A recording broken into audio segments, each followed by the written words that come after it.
Dia menyerahkan SD dia kepada Muawiyah. Maka Muawiyah dilantik, maka umat Islam kembali bersatu.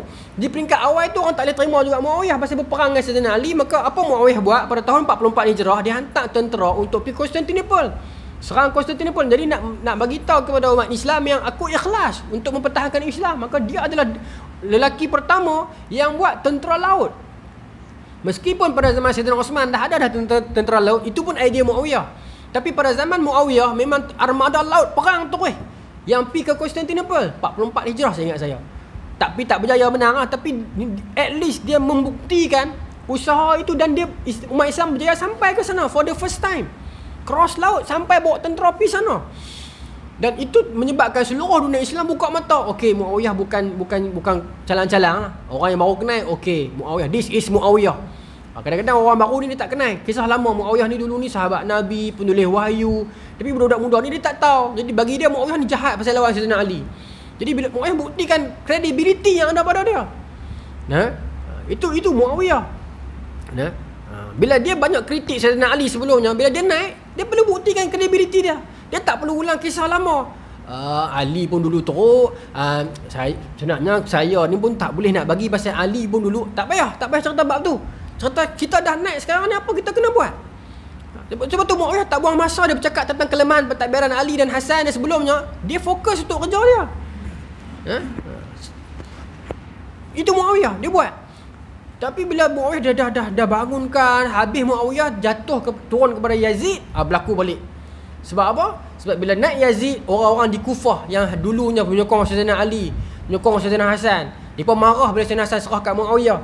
Tapi mereka tak boleh marah Muawiyah sebab zaman itu Muawiyah terlalu popular. Bila kes Konstantinopel apa semua tu, maka dia diam sebentar. Jadi bila Muawiyah mati tahun 60, naik Yazid, maka orang Kufah kembali bangkit. Mereka pula cucuk oleh Sayyidina Husain pula. Berlaku pula Karbala tahun 63 tahun 61 Hijrah. Panjang cerita tentang Umayyah ni saling bermunuhan, bergaduh, tikam aku semua sampai masuk zaman Hajjaj bin Yusuf As-Saqafi itu 73 Hijrah. Pembunuhan Abdullah bin Zubair, semua era itulah. Era darah dan pembunuhan ni. Baik. Tapi ialah kadang-kadang perlu juga khalifah yang sedikit tegas. Itulah lumrah sistem kita sekarang. Kita sekarang berada pada satu sistem yang adil, tetapi dia membataskan kita untuk buat sesuatu benda yang unpopular, tapi kita rasa benda tu baik.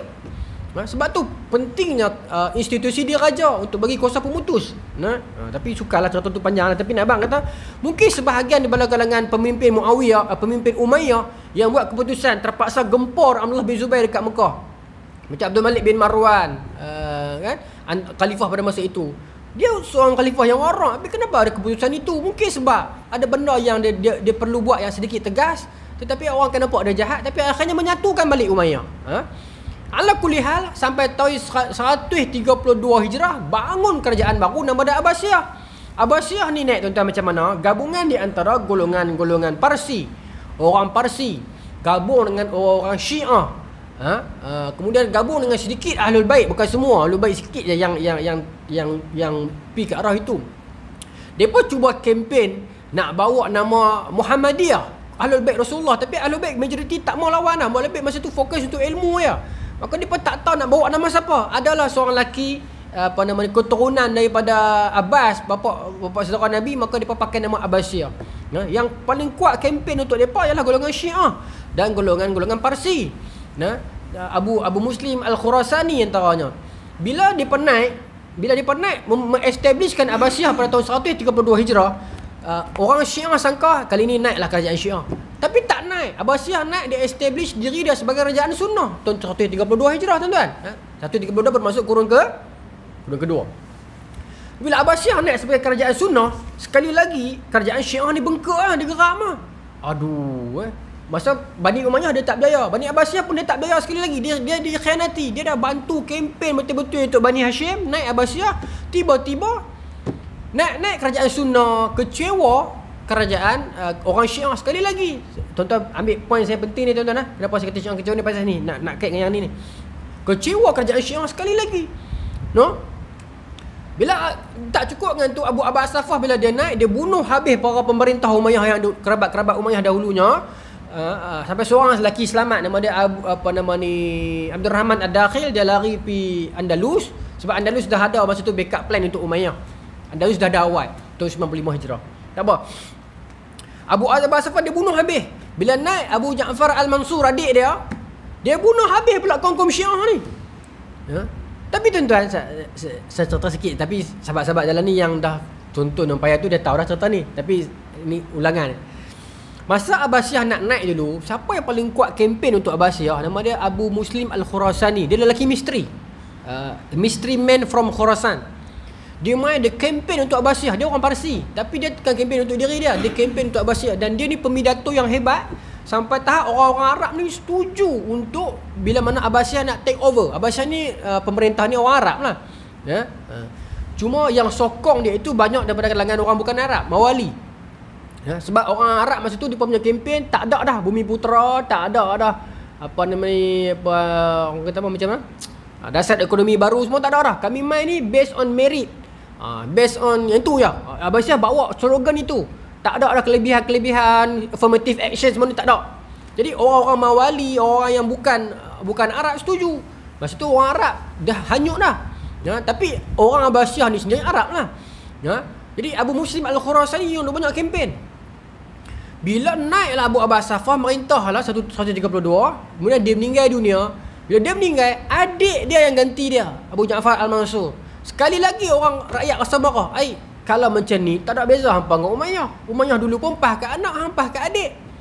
Kami ingatkan hang dah mer itu dah cerita rules of law lah, apalah kan, nak buat perubahan, reformasi lah, apalah, hang lantik anak hang juga. Contohlah kan. Maka kat mana reformasi dia? Maka dia pun nak bangun lawan dengan Abu Ja'far Al-Mansur. Apa Abu Ja'far Al-Mansur buat? Dia panggil balik Abu Muslim Al-Khurasani yang balik ke Parsi dah tu. Tolong pasal pakcik, Maisat, tolong saya balik. Pasal orang suka kat pidato dia. Pidato Abu Muslim Al-Khurasani ni orang suka. Maka dia pun main, dia kempen balik. Kempen. Tak apalah, undi dah Ja'far ni, sokong dia, bai'ah dia. Walaupun dia adik, tapi dia ni ada cerita lah, pandai lah. Dia pandai kempen lah. Bagilah peluang. Dia kata baru khalifah kedua, takkan baru kahwin dah beranak dah. Macam tu lah kan. Dia cerita sampai orang jadi yakin balik. Okey lah, kita bai'ah balik lah. Khalifah Abbasiyah yang kedua ni, tak apalah walaupun adik dia, kita tengok dulu macam mana. Bagi ruang dulu. Apa? Bila dah bagi ruang macam tu, tuan-tuan, orang pun kembali sokong Abu Ja'far Al-Mansur. Mailah menteri-menteri, ketua-ketua cabang, ketua-ketua bahagian, ketua-ketua pemuda sayap-sayap ni mai keliling Abu Ja'far Al-Mansur, kata apa? Wahai tuanku, wahai Datuk Seri jatuh teruk hari tu. Lepas tu macam mana pakcik Abu Muslim Al-Khurasani dia boleh buat agar Datuk Seri naik balik? Dan dia tak minta apa-apa pun, kan? Dia balik Parsi. Jadi bahaya tak? Sebenarnya dia lebih bahaya daripada rakyat sendiri. Maka apa perlu buat? Bunuh dia. Maka Abu Ja'far Al-Mansur antara pertama yang dia buat selepas dia naik balik, dia bunuh orang yang tolong dia. Itu politik. Sebab apa? Sebab orang yang keliling duk cucuk ni. Dia kata lelaki yang sama yang boleh naikkan Datuk Seri daripada nama busuk sampai jadi nama mulia macam ni, tak mustahil satu hari nanti dia juga boleh jatuhkan balik nama Datuk Seri. Maka apa perlu buat? Hapuskan dia dulu. Maka Abu Muslim Al-Khurasani dibunuh. Tapi Abu Ja'far Al-Mansur ni jahat ke? Dia tak jahat, dia baik, dia warok. Dan dia juga perawi hadis. Dan dia alim, dia kawan pada Imam Malik. Dia yang minta Imam Malik buat kitab Muwatta' tu. Kan? Jadi itulah politik, tuan-tuan. Dan kita tak faham. Setengah para pemimpin itu macam Saddam Hussein, Allahyarham. Ada masanya dia kerah, kita nampak, tapi ada masanya dia berjuang untuk kita. Gaddafi misalnya kan. Jadi itulah permainan politik. Nak cakap lebih pun tak berani, tapi itu realiti dia. Kadang-kadang memerlukan begitu kot. Innallaha yu'ayyidu hadzal din birrajulin fajir. Allah kuatkan agama ini dengan lelaki yang kerah, yang jahat sikit. Bukanlah jahat, yang fajir ni jahat sebenarnya. Mungkin dia nakal. Nak kata jahat pun tidak, mungkin nakal. Mungkin kena lelaki yang begitu. Yang dia boleh control crowd. Islamis dia boleh control. Yang bukan Islamis dia boleh control. Yang kaki rock punk semua dia boleh control semua. Mungkin begitu.